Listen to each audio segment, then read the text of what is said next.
हे प्रभु, आपने मुझे कैसी फूटी हुई किस्मत दी है।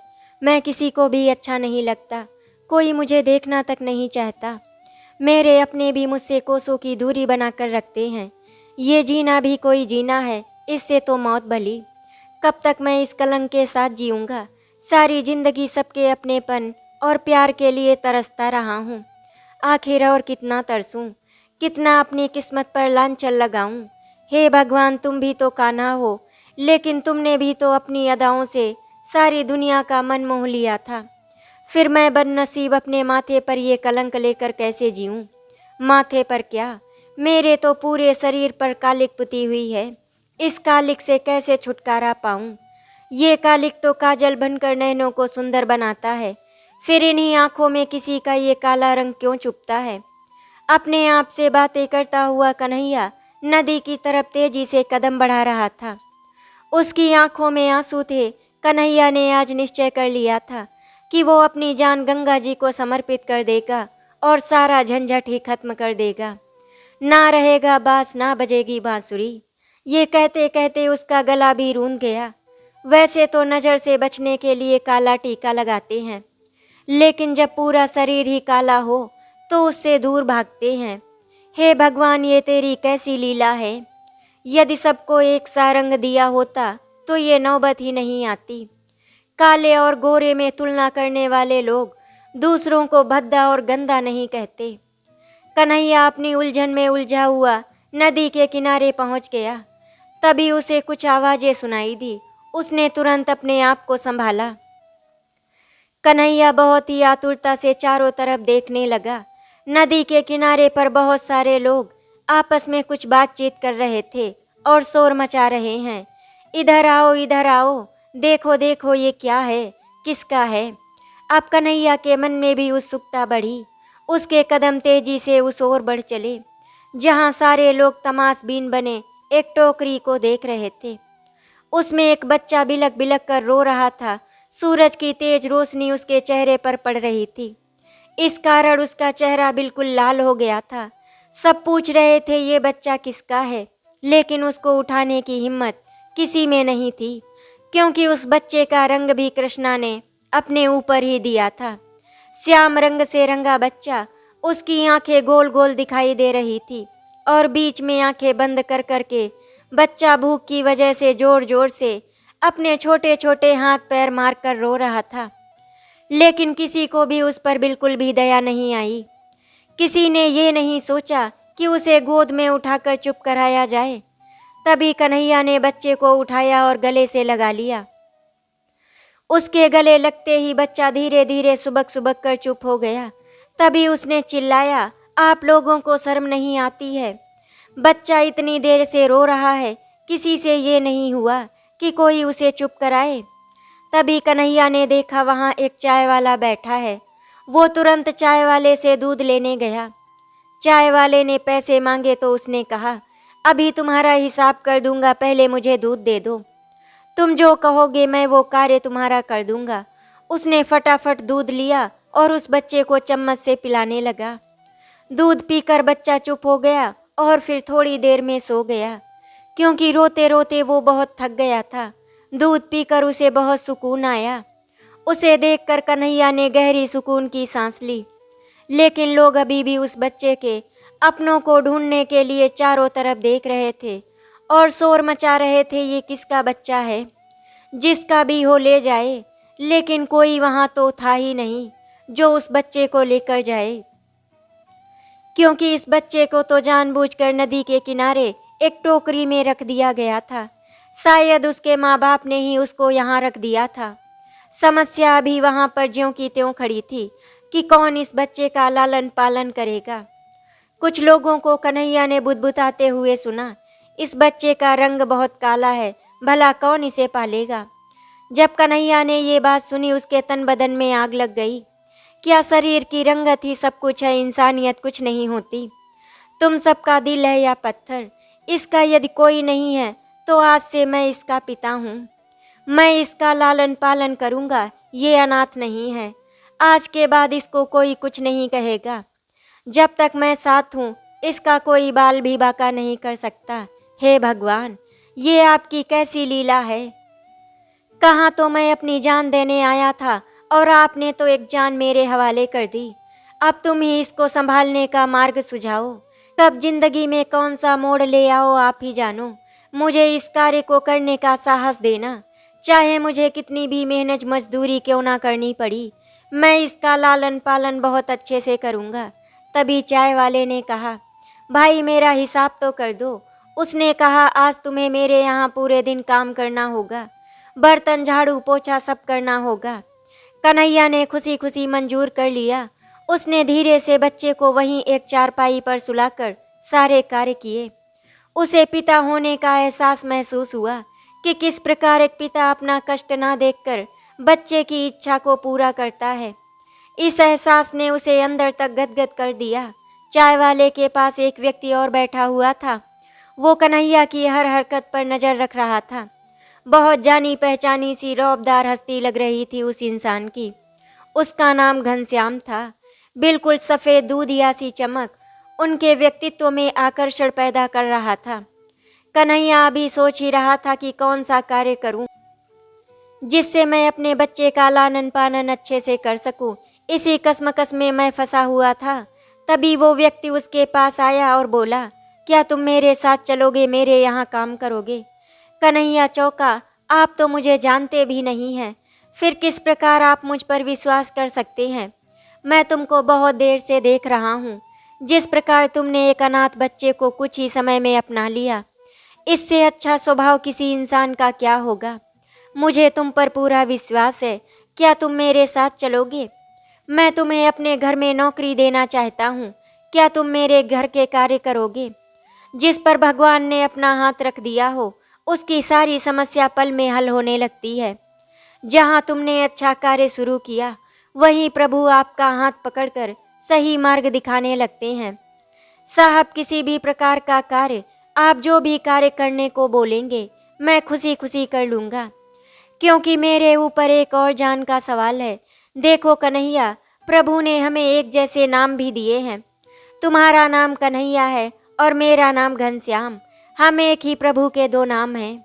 गृह कार्य में सहायता के लिए मुझे एक विश्वास वाले इंसान की तलाश थी, जो मुझे तुम में नजर आती है। मुझे मालूम है तुम मुझे कभी धोखा नहीं दोगे। साहब जी, आपको मेरे रंग से कोई चिढ़ तो नहीं है, क्योंकि इसके कारण मैंने बहुत दुख उठाए हैं। आपको मेरे रंग पर शर्म आए तो देख लीजिए। नहीं नहीं कन्हैया, मुझे तुम्हारे रंग से कोई फर्क नहीं पड़ता। इंसान की सद्भावना और आदतें अच्छी होनी चाहिए। उसके यदि भाव अच्छे हैं तो मुझे कोई आपत्ति नहीं है। वैसे भी मैं कृष्ण भगवान का परम भक्त हूँ। साहब, आप ही मुझे पहले ऐसे इंसान मिले हैं जिन्हें मेरे रंग से कोई परेशानी नहीं है। नहीं तो आज तक सब लोगों ने मुझसे नफरत ही की है। घनश्याम जी बोले, मुझे अपने बारे में बताओ। वैसे तो साहब, मेरे जीवन में बताने के लिए कुछ खास बातें नहीं हैं, लेकिन आप जानना चाहते हैं तो सुने। तब कन्हैया ने अपने बारे में बताना शुरू किया। मेरा जन्म जब हुआ था तो मेरी माँ को कोई परेशानी नहीं थी मेरे रंग से, क्योंकि माँ तो माँ होती है, उसे अपने सभी बच्चे प्यारे होते हैं। लेकिन मेरे पिता ने मुझे एक बार देखकर दोबारा से जी भरकर कभी नहीं देखा और ना ही कभी प्यार स्नेह किया, क्योंकि हमारे परिवार में किसी का भी इतना गहरा श्याम रंग नहीं था जितना कि मेरा था। लेकिन मेरी माँ मुझे बहुत प्यार करती थी। जब तक वो रही मुझे उसने संभाला। स्कूल गया तो स्कूल के साथियों ने भी मुझे नकार दिया।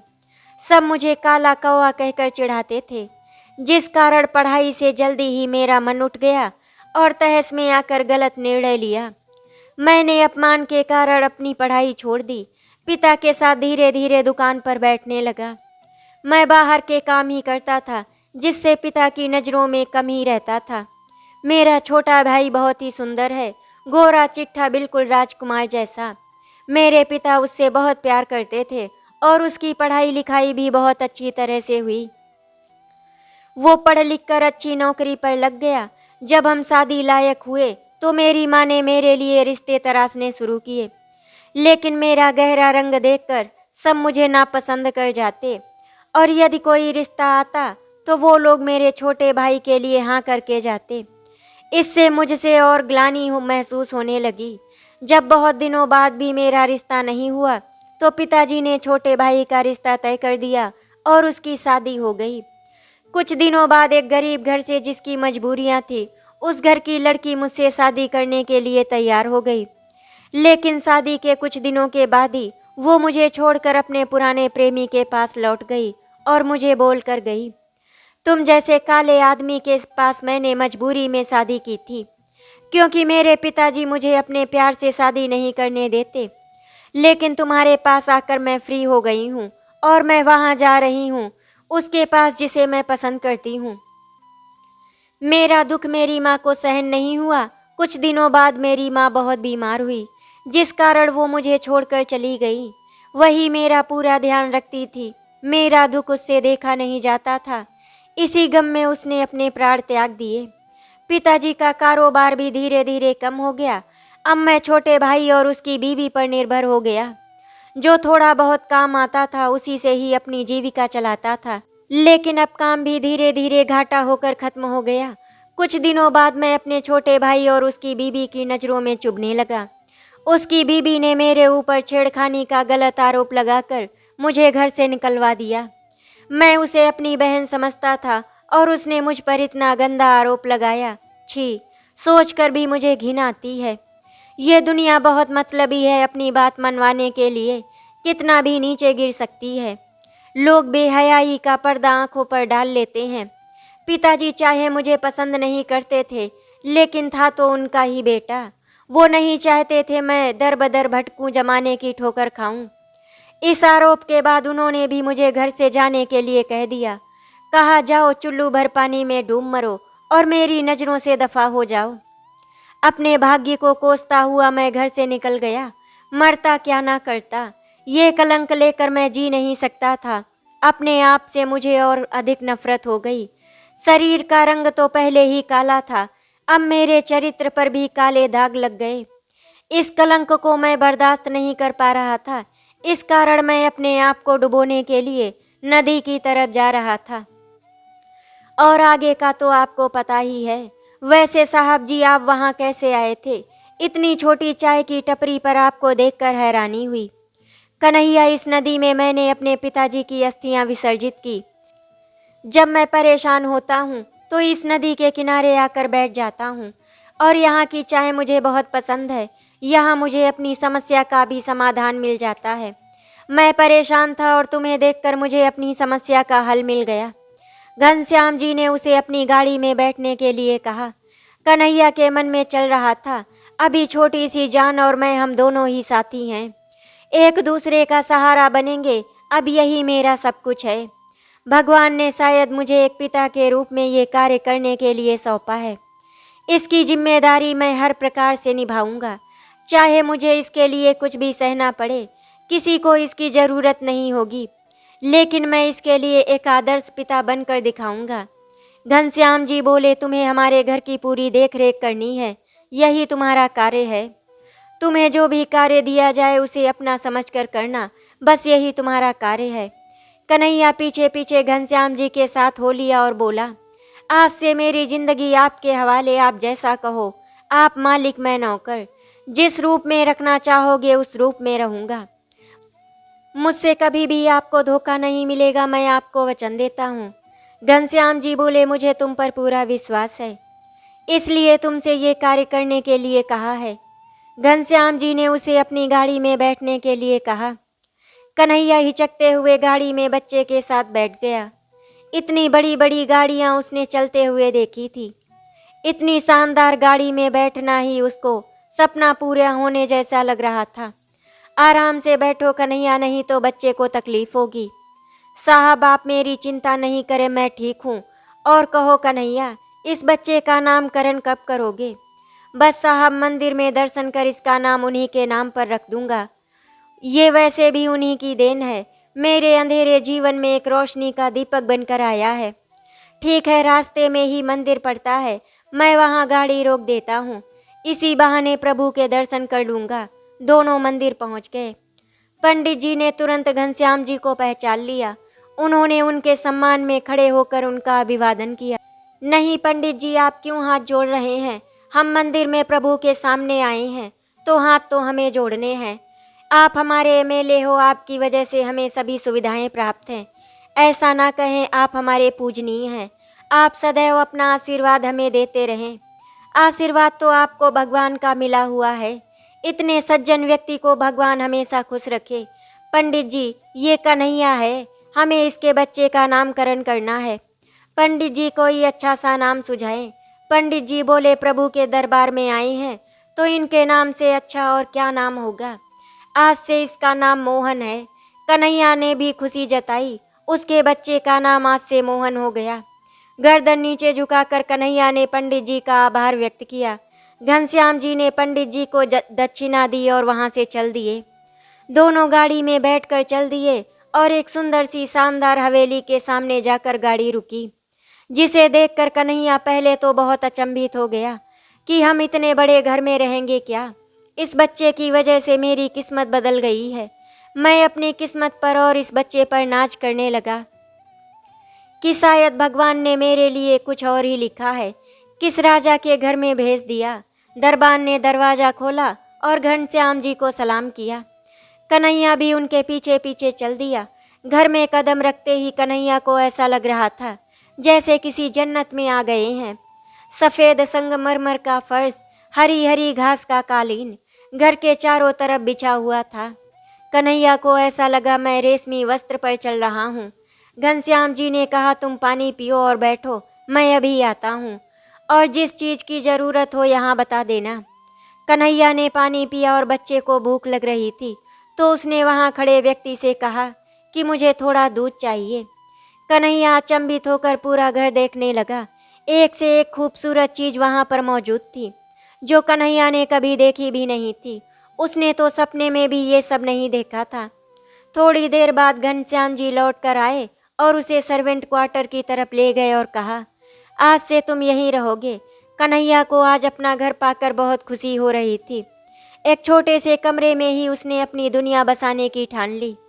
कहाँ किस्मत ने उसके लिए सब दरवाजे बंद कर दिए थे, आज इतनी सुंदर जगह पर लाकर उसे खड़ा कर दिया। एक पल में ही उसे सब कुछ लौटा दिया। कन्हैया को लग रहा था कि वो सपना तो नहीं देख रहा।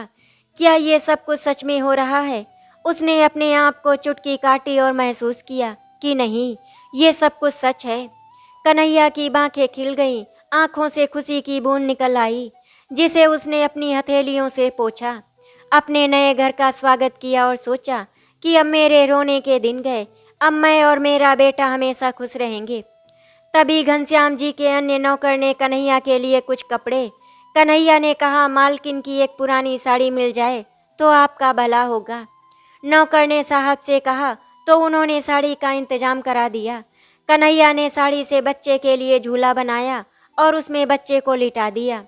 बच्चा गोदी में आते ही कन्हैया में मातृत्व भाव जागरूक हो गया था। तभी घनश्याम जी का संदेश आया कि आज तुम आराम करो, बहुत देर हो गई है, अब कल सुबह बात करेंगे। जिस चीज़ की भी आवश्यकता हो बेहिचक बता देना। कन्हैया की आंखों में नींद कहाँ थी। रात उसकी चांद को देखकर आंखों में ही गुजर गई। ये उसकी जिंदगी सपने से कम नहीं लग रही थी। इस सपने को वो खोना नहीं चाहता था। उसको लग रहा था यदि आंख लग गई तो कहीं ये सपना टूट ना जाए और मैं फिर से उसी राह पर खड़ा नजर ना आऊं जहां सारे जीवन जीने के रास्ते बंद हो चुके हैं। कन्हैया सुबह जल्दी नहा धोकर तैयार हो गया और मोहन को भी तैयार कर दूध गर्म कर पिला दिया। तभी घनश्याम जी का बुलावा आ गया। घनश्याम जी ने उसे अपने पास बंगले में अंदर बुलाया।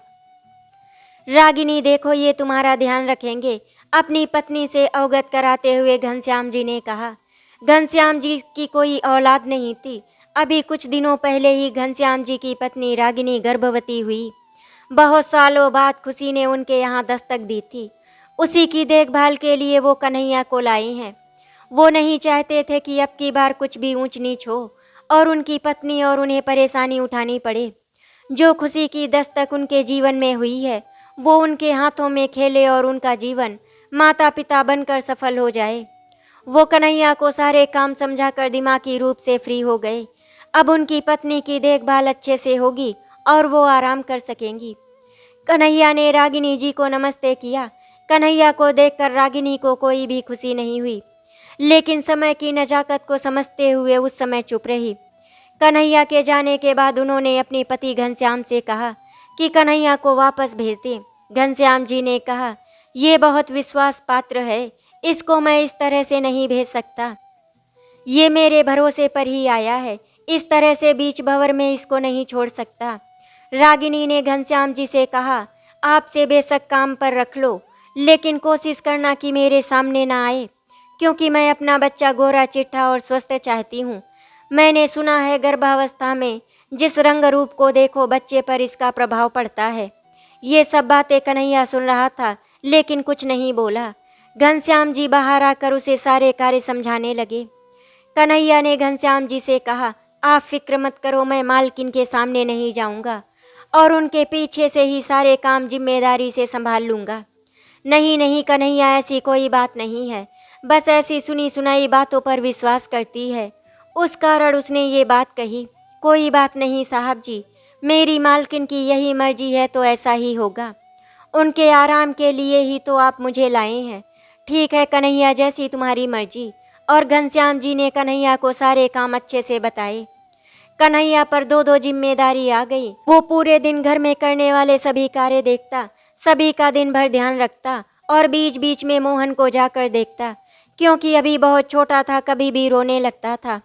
उसे उसका माँ बाप दोनों बनना था। मालकिन का क्या खाएंगी, क्या दवा लेंगी, इस बात का भी पूरा ध्यान रखता था। इसी प्रकार दिन पर दिन गुजरते जा रहे थे। कन्हैया और मोहन उस माहौल में ढल गए थे, सबसे मिलजुल गए थे। मोहन 7 महीने का हो गया था, अब वो घुटनों पर चलता था, जिस कारण कन्हैया को उसे संभालने में और ज़्यादा ध्यान देना पड़ता था। अधिकतर तो उसे साड़ी से पेट पर बांध लेता था, जिससे उसका ध्यान रखा जा सके, और अपने कार्य में व्यस्त रहता था। घनश्याम जी को किसी भी कार्य की ज़रूरत हो तो कन्हैया हमेशा हाजिर रहता था। चाहे उनके जूते पॉलिश करने हो, चाहे उनकी चाय हो, सब कुछ कन्हैया देखता था। जल्दी कन्हैया ने सब कुछ संभाल लिया। रागिनी जी का 8वां महीना चल रहा था। घनश्याम जी को शहर से बाहर जरूरी काम के लिए जाना पड़ा। वो सारी जिम्मेदारी कन्हैया पर छोड़ गए। तुम इस स्थिति में इस घर को संभालना और रागिनी का भी ध्यान रखना। कन्हैया ने कहा, साहब जी आप निश्चिंत होकर जाएं, मैं सबका ध्यान रखूंगा। आप यहाँ की बिल्कुल भी चिंता ना करना, मैं सब संभाल लूँगा। कन्हैया पर पूरा विश्वास रख। घनश्याम जी 2 दिन के लिए शहर से बाहर काम से चले गए। अगले ही दिन रागिनी को लेबर पेन होने लगा। अब सबको चिंता हुई, सब काम कैसे होगा, लेकिन कन्हैया बिल्कुल नहीं घबराया। रागिनी जी की हालत इतनी खराब थी कि वो वहीं बेहोश हो गई। कन्हैया ने जल्दी से गाड़ी निकलवाई और रागिनी जी के सामने हाथ जोड़कर कहा, मैं आपको अपनी बहन मानता हूँ। कोशिश तो की थी कि मैं आपके सामने ना आऊँ, लेकिन अब मेरी मजबूरी है। मैं आपको कुछ नहीं होने दे सकता। उसने जल्दी से रागिनी जी को गोद में उठाया और गाड़ी में बैठा दिया। रागिनी जी को हॉस्पिटल में एडमिट कराकर उसने घनश्याम जी को फ़ोन किया। उन्होंने कहा, मैं तुरंत आ रहा हूँ, लेकिन तब तक वहाँ तुम रागिनी का ध्यान रखना। वहाँ हॉस्पिटल में प्रीमेच्योर डिलीवरी के कारण रागिनी जी को ऑपरेशन के लिए बोल दिया और कहा, ब्लड का इंतजाम करके रखना, कभी भी ज़रूरत पड़ सकती है। रागिनी जी को ओ पॉजिटिव ब्लड की ज़रूरत थी, लेकिन उस समय ब्लड बैंक में वो ब्लड ग्रुप नहीं था। कन्हैया ने फटाफट से अपना ब्लड ग्रुप चेक कराया तो उसका ब्लड ग्रुप ओ पॉजिटिव आया। वो निश्चिंत हो गया। तभी नर्स ने कहा, तुम ब्लड देने के लिए तैयार हो जाओ, रागिनी जी की हालत खराब है। वो तो पहले से ही तैयार था। उसने रागिनी जी को ब्लड दिया। रागिनी जी ने एक सुंदर सी प्यारी गुड़िया को जन्म दिया। गुड़िया बिल्कुल स्वस्थ थी। कन्हैया ने डॉक्टर से पूछा, मालकिन जी की तबीयत ठीक है और बच्चे की भी? तो उन्होंने उसे आश्वासन दिया, सब कुछ सही है। उसने घनश्याम जी को फ़ोन करके सब बताया। उन्होंने कहा, मैं रास्ते में ही हूँ, अभी आ रहा हूँ।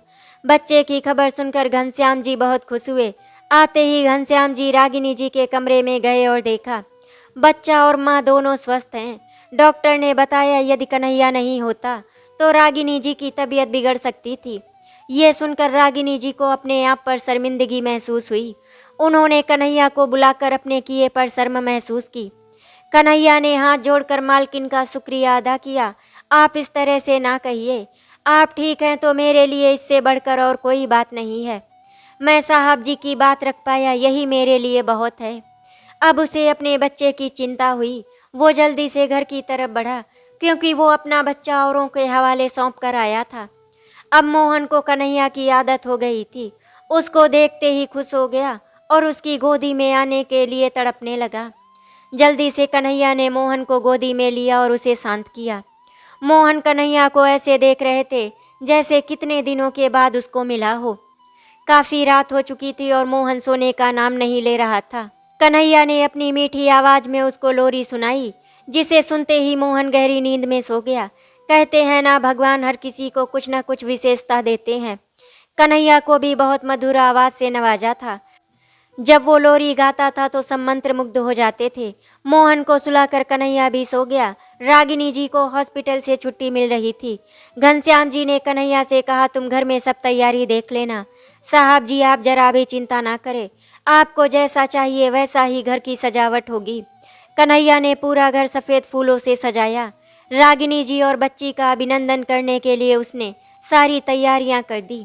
रागिनी जी बच्चे को लेकर बंगले के दरवाजे पर पहुंची तो उनका मन खुशी से भर गया जब इतनी सुंदर सजावट उन्होंने देखी।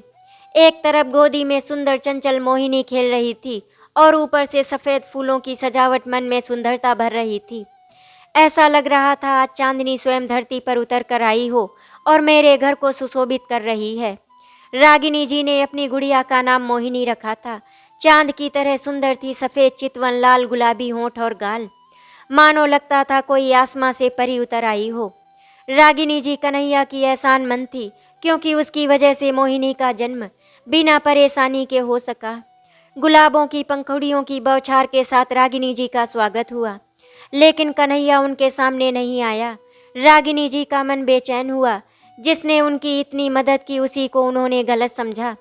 उन्होंने कन्हैया को कहकर बुलवाया। उन्होंने अपनी गुड़िया मोहिनी कन्हैया को दिखाते हुए कहा, देखो, इसका रंग तुम पर नहीं गया, लेकिन ये आज से तुम्हारी देखरेख में रहेगी।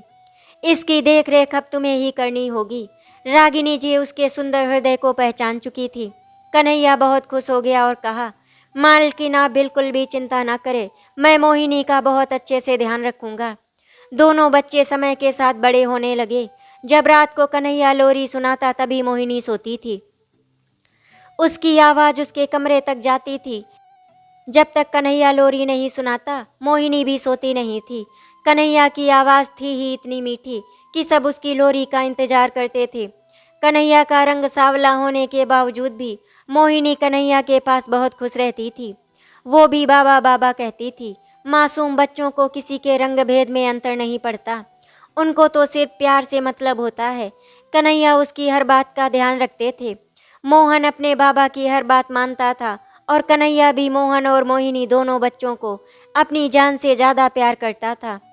एक तरफ घर की पूरी जिम्मेदारी निभाता और दूसरी तरफ बच्चों का ध्यान रखते हुए उन्हें प्रेरक कहानियाँ सुनाता, जिससे उसके चरित्र का निर्माण अच्छी आदतों के साथ हो, बुराइयाँ उनको छू भी ना सके। अच्छाई बुराई की पहचान उनको बताता था और जब बच्चे शैतानी करते तो उनको भूत की कहानियाँ सुनाकर डराता भी था। उन्हें समझाता था, यदि तुमने गलत कार्य किया तो भूत तुम्हें डराएगा और तुम्हें कठिन सजा देगा। धीरे धीरे बच्चे स्कूल जाने की उम्र के हो गए और दोनों को स्कूल भेजना था। मोहिनी का एडमिशन उसके पापा ने एक अच्छे प्राइवेट स्कूल में करा दिया था। कन्हैया से भी कहा कि मैं कोटे से उसी स्कूल में मोहन का एडमिशन करा देता हूँ। दोनों बच्चे एक ही स्कूल में पढ़ेंगे तो दोनों का साथ बना रहेगा। लेकिन कन्हैया ने मना कर दिया कि मैं उसे सरकारी स्कूल में ही पढ़ाऊँगा। मेरी औकात जितनी है मोहन को पता रहनी चाहिए। यदि वो बड़े स्कूल में अच्छे घर के बच्चों के साथ पढ़ेगा तो उसकी आदतें बिगड़ जाएंगी, उसको पैसे का मोल नहीं रहेगा। फिर वो सबके बीच में अपने आप को अलग थलग पाएगा, जिससे वो उनके साथ असहज महसूस करेगा, जिस कारण उसको दिमाग की परेशानी होगी। इंसान को हमेशा उतने ही पैर फैलाने चाहिए जितनी उसकी चादर हो, क्योंकि जैसी संगत हो उसका असर तो पड़ता ज़रूर है। मोहन पढ़ने में बहुत होशियार था। क्लास में हमेशा अच्छे नंबरों से पास होता था। जब तक छोटा था उसके दोस्त उसे चिढ़ाते नहीं थे, लेकिन जैसे जैसे वो बड़ा होने लगा उसके संगी साथी उसे कालू कालू कहकर चिढ़ाने लगे। इस कारण वो परेशान रहने लगा और पढ़ाई में भी उसका मन नहीं लगता था। स्कूल के मास्टर ने कन्हैया को बुलाया और उससे कारण पूछा, क्या बात है, आजकल मोहन का दिमाग पढ़ाई में नहीं लग रहा है। कन्हैया को इस बात का पता नहीं था कि वो परेशान रहता है और क्लास में कम नंबर उसके आ रहे हैं। उसने मास्टर जी से कहा, मैं उसका ध्यान रखूंगा, आगे से आपको शिकायत का मौका नहीं मिलेगा। उसने मास्टर जी के हाथ जोड़े और वहाँ से चला गया। जब मोहन स्कूल से घर वापस आया तो उसने मोहन से पूछा, बेटा क्या बात है, क्या हुआ, मुझे अपने मन की बात बताओ। इस तरह से पढ़ाई से मन नहीं चुराना है, जो भी तुम्हारे मन में चल रहा है अपने बाबा से बताओ, क्योंकि बातें छुपाने से मन अंदर ही अंदर मलिन हो जाता है और इसका प्रभाव बहुत देर में पता चलता है। अपने अंदर कोई ऐसा जख्म ना पनपने दो जो बाद में दुखदाई हो जाए। पहले तो मोहन बताने को तैयार नहीं था, लेकिन बार बार कन्हैया के कहने पर उसने बताया। उसे स्कूल के बच्चे कालू कालू कहकर चिढ़ाते हैं। कन्हैया को अपने पुराने दिन याद आ गए कि किस प्रकार उसको भी सब कौवा कौवा चिढ़ाते थे और उसकी पढ़ाई छूट गई। लेकिन उसने ठान लिया कि वो उनके साथ में कुछ भी गलत नहीं होने देगा। कन्हैया ने मोहन को समझाया, देखो हमारे कृष्ण भगवान भी तो सांवले हैं और उन्होंने किस प्रकार अपने मामा कंस का वध करके संसार से बुराइयों का नाश किया। उसी प्रकार तुम पढ़ लिख कर अपने अंदर इतनी चमक भर लो कि ये संसार तुम्हारी चमक के आगे फीका पड़ जाए। फिर कोई तुम्हारा ये सांवला रंग नहीं देखेगा। सच्ची चमक की चकाचौंध में ये रंग भी चमक उठेगा। जब इंसान ऊपर उठता है तो सब उसकी संगत करते हैं। अंदरूनी गुणवत्ता होनी चाहिए, फिर कोई तुम्हारी शक्ल और रंग रूप पर ध्यान नहीं देगा। तुम केवल हमेशा अपनी नीयत अच्छी रखो। बाबा की बात मोहन के दिलो दिमाग पर छा गई। उसने कहा, बाबा आप चिंता मत करो, अब आपको कभी शिकायत का मौका नहीं दूंगा। ये मेरी लड़ाई है, मैं अपनी लड़ाई स्वयं लड़ूंगा और आपको जीत कर दिखाऊंगा। कन्हैया बहुत खुश हुआ और उसको लगा कि मोहन अब समझ गया है, अब कभी पीछे नहीं हटेगा, अपना लक्ष्य हासिल करके रहेगा। जब स्कूल में बच्चों ने उसे फिर से चिढ़ाया तो मोहन ने उनसे बात करना छोड़ दिया और कहा, मैं तुमको अच्छा नहीं लगता तो मुझसे बात मत किया करो, क्योंकि बच्चे उससे अपने होमवर्क में हेल्प लेते थे। उसने कहा, मैं तभी सबकी हेल्प करूँगा जब सब मुझे चिढ़ाएंगे नहीं। उसकी समझदारी के आगे सब ने उसको गलत बोलना बंद कर दिया और उसकी होशियारी के आगे सब नतमस्तक हो गए। अब मोहन के नए नए दोस्त बनने लगे। सब उससे खूब बातें करते, हर बात में सलाह मशवरा करते। मोहन भी ठीक प्रकार से उनकी मुश्किल आसान करता। इसके कारण मोहन बहुत खुश रहता और पढ़ाई भी अच्छे से करता। फिर उसने कभी पीछे मुड़कर नहीं देखा। ये सब उसके बाबा की सीख और प्यार से संभव हुआ।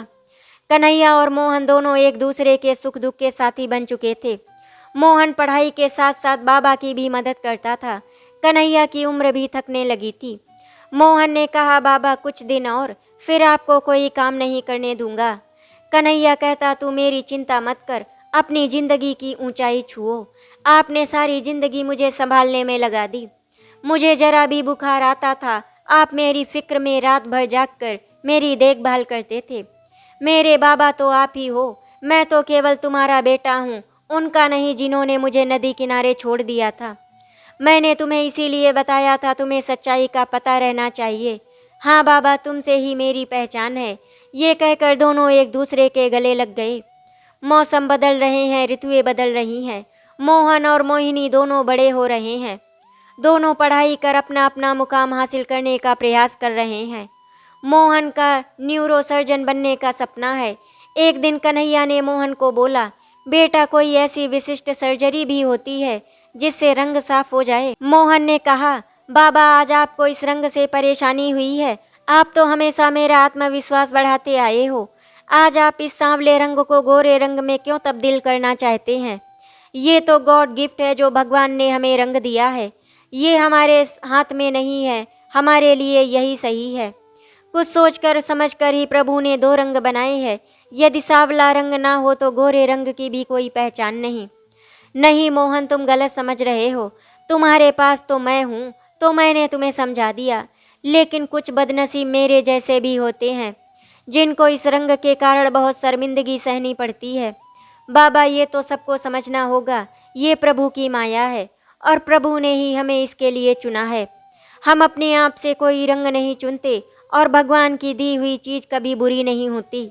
इसीलिए जो जैसा है उसको उसी में ही संतुष्टि करनी चाहिए। अच्छा मोहन, मैं आगे से कभी इस विषय में बात नहीं करूँगा। तुमने बिल्कुल सही कहा है। आज तक तो मैं तुम्हें समझाता था, आज तुमने मुझे समझाया, मुझे बहुत अच्छा लगा कि तुम अपने रंग को लेकर अब जरा भी चिंतित नहीं हो। ये सब तो बाबा आपके संस्कार हैं, जो इतना आत्मबल आपने मुझे दिया। इधर मोहिनी भी दिन पर दिन पूनम के चांद जैसे निखर रही है और पढ़ाई में भी अव्वल दर्जे की कामयाबी हासिल करने में सक्षम है। वो भी गाइनोकोलॉजिस्ट डॉक्टर बन गई है। दोनों अपनी अपनी ज़िंदगी में सफल हो गए। दोनों साथ साथ अपनी बातें शेयर करते हैं। मोहन बहुत मर्यादित आचरण मोहिनी के साथ करता है। मोहन के मुखमंडल पर बहुत तेज है और बहुत सरल स्वभाव का है। उसकी आंखों में सबके लिए परवाह है। वो मोहिनी से एक अच्छे दोस्त की तरह व्यवहार करता है, लेकिन मोहिनी के दिलो दिमाग में हमेशा मोहन का चेहरा और स्वभाव बसा रहता। उसकी हर बात मोहिनी को अंतर मन तक वशीभूत कर जाती है। वो हमेशा उसके ख्यालों में खोई रहती। समय के साथ कन्हैया भी घनश्याम जी का बायां हाथ बन गया। घनश्याम जी उसके बगैर कहीं नहीं जाते। एक सुबह दरबान ने कन्हैया को बताया कि कोई उनसे मिलने आया है। कन्हैया चौंक गया। कौन है? कहते हैं वो आपके गांव से आए हैं। अच्छा, अंदर बुला लाओ। कन्हैया ने जैसे ही उन लोगों को देखा उसने अपना मुंह फेर लिया। भाई साहब, हमें माफ़ कर दो। इतने सालों बाद मेरी याद तुम्हें आई और मेरा पता तुम्हें किसने दिया? वो भाई साहब आपको अपने घनश्याम साहब के साथ कितनी बार टीवी पर देखा है। ओहो, घनश्याम जी के साथ? घनश्याम जी इतने आदर्श और कर्तव्यनिष्ठ हैं। सब उनसे प्रभावित होकर उनका सम्मान करते हैं। और पिताजी कैसे हैं? पिताजी कुछ बरसों पहले हमें छोड़कर हमेशा के लिए चले गए। आपको बहुत ढूंढा लेकिन आप नहीं मिले। ये तो बहुत दुख की बात है। मैंने भी उन्हें कोई खास खुशी नहीं दी। कन्हैया को बहुत अफसोस हुआ। कन्हैया ने कहा, कहो कैसे आना हुआ? बस कुछ नहीं भाई साहब, हमने आप पर गलत इल्ज़ाम लगाया था, बस हमें माफ़ कर दो। और एक छोटी सी सिफारिश अपने साहब से मेरे लिए करवा दो तो मेरा प्रमोशन हो जाएगा। अब समझा तुम्हें मेरे साथ की नहीं, मुझसे जुड़े उस शख्सियत की पहुंच की ज़रूरत है। चलो, इस बहाने मेरे सिर से बोझ हल्का हुआ जो बिना गलती के मैं सह रहा था। लेकिन मैं तुम्हारी कोई मदद नहीं कर सकता हूँ। मैं तो उनका एहसानमंद छोटा सा मुलाजिम हूँ। मैं तो खुद उनके हाथों के नीचे कार्य करता हूँ। मैं तो खुद उनके सहारे हूँ। भला मैं कैसे उनसे किसी की सिफारिश कर सकता हूँ? कन्हैया का भाई और उसकी पत्नी अपना सा मुँह लेकर लौट गए। कैसे कैसे लोग होते हैं, अपने मतलब के लिए अपनापन दिखाते हैं। नहीं तो कोई मुश्किल में भी हो, इनको तब भी किसी से कोई मतलब नहीं होता। स्वार्थी लोग। कन्हैया को उनकी गलत नीयत पता थी, इसीलिए उसने उनकी मदद करने से मना कर दिया। वो कोई भी दबाव घनश्याम जी पर बनाना नहीं चाहता था। उसके भाई के कारण कल को कोई ऊंच नीच हो जाती तो उसको भी पछताना पड़ता है। रागिनी जी ने घनश्याम जी से कहा, बिटिया ने कैरियर अपना बना लिया है, अब हमें उसके अपने घर परिवार के बारे में सोचना चाहिए। आप उससे शादी की बात करें। इतनी भी क्या जल्दी है, अभी तो वो बहुत भोली है। आप भी ना। आपको अपनी बिटिया कभी सयानी नहीं लगेगी, लेकिन एक माँ को बिटिया के बड़े होने का पता चल जाता है। ठीक है रागिनी, मैं मौका देखकर उससे बात करूँगा। तभी मोहिनी बाहर से अचानक आई। उसने अपने मम्मी पापा की बातें सुन ली और सुनकर वो घर के अंदर चली गई। रागिनी ने घनश्याम जी से कहा, देखो मोहिनी ने हमारी बात सुन ली है, अब बात करने में आसानी होगी। घनश्याम जी ने कहा, ठीक है, मैं शाम को बात करता हूँ। जब रात को सब खाने पर एक साथ बैठे हुए थे तो घनश्याम जी ने मोहिनी से बात छेड़ी। कहो बेटा, अब आगे का क्या प्लान है? मोहिनी ने कहा, कुछ नहीं पापा, अपनी प्रैक्टिस करना जारी रखना चाहती हूँ। उसके लिए मुझे जॉब करना ज़रूरी है। घनश्याम जी ने कहा, तुम्हें जॉब करने की क्या ज़रूरत है? हम तुम्हारे लिए नया नर्सिंग होम खुलवा देंगे।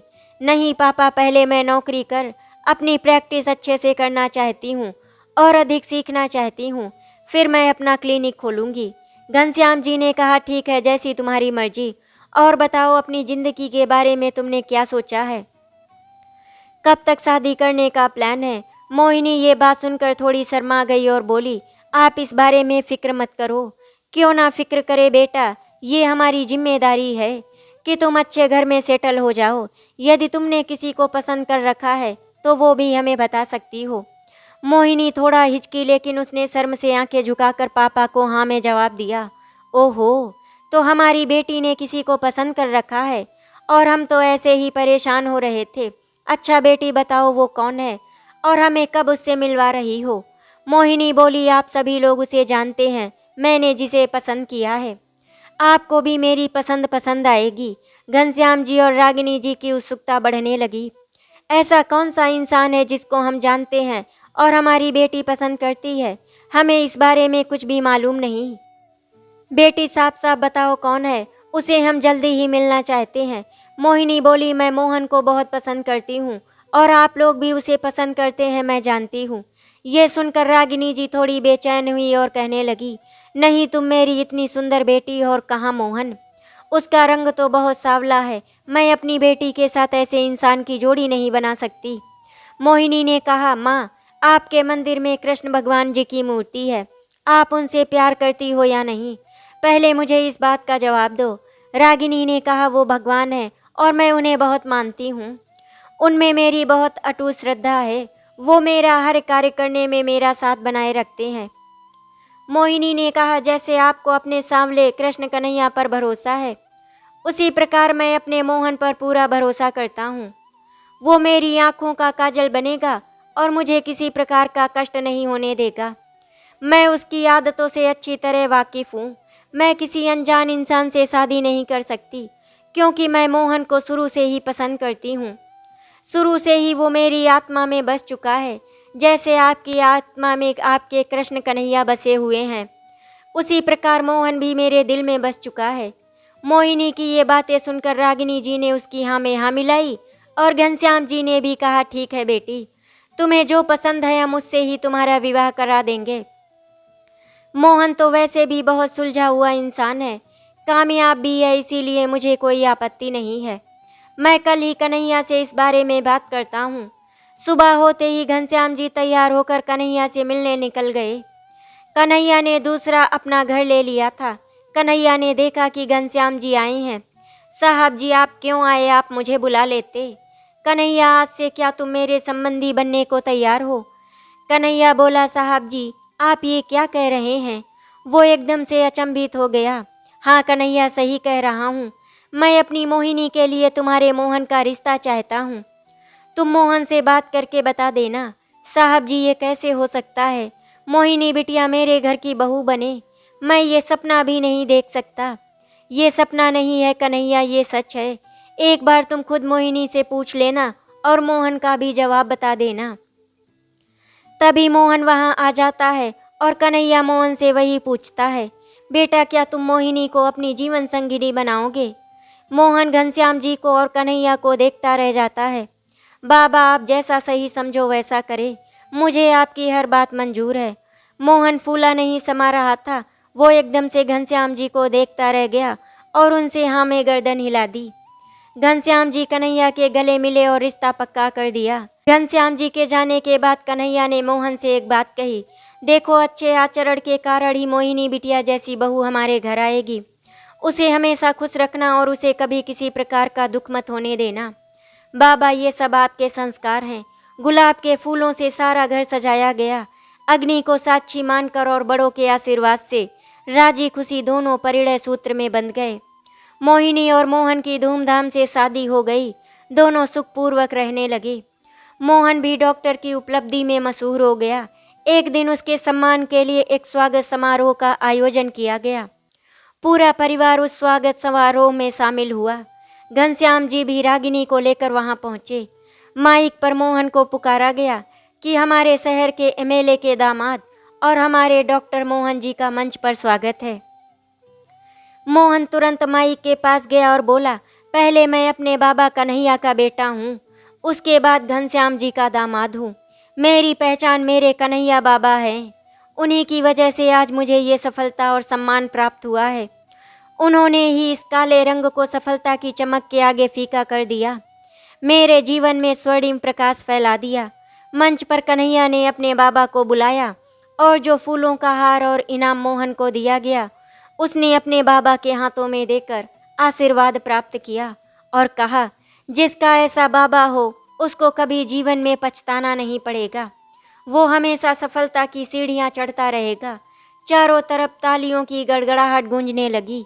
आज कन्हैया ने अपने ऊपर गर्व महसूस किया। सांवला होना इंसान की पहचान नहीं, उसके अंदरूनी गुण उसकी असली पहचान है। आशा करती हूँ आपको हमारी कहानी अच्छी लगी होगी। अगर आपको हमारी कहानी अच्छी लगी तो वीडियो को लाइक एंड शेयर करें, चैनल को सब्सक्राइब करें। वीडियो देखने के लिए आपका धन्यवाद।